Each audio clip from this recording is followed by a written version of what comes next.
In today's video, I'm going to show you how to use glide actions properly to make your app truly interactive and functional.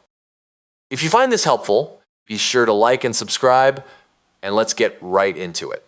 Start by opening your browser and heading over to Glide.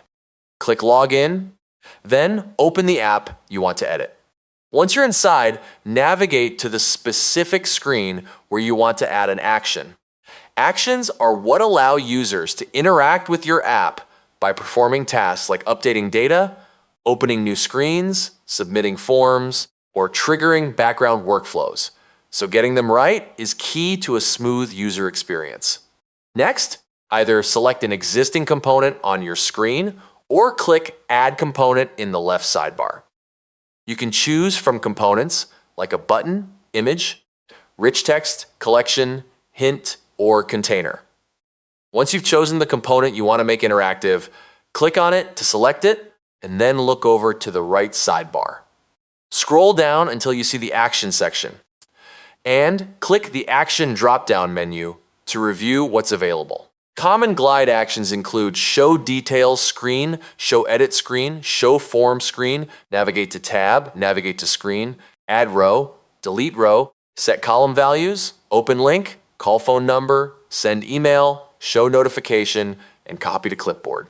Pick the action that best matches your goal. For example, if you want users to add a new entry, choose Add Row.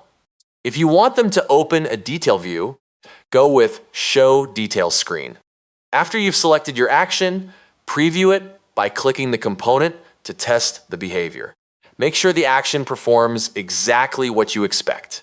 A good rule of thumb is to avoid using unclear labels or unnecessary actions. Keep your workflows simple and intuitive whenever possible. Also, test your actions on multiple screens to confirm that navigation, forms, notifications, and data updates all work as expected.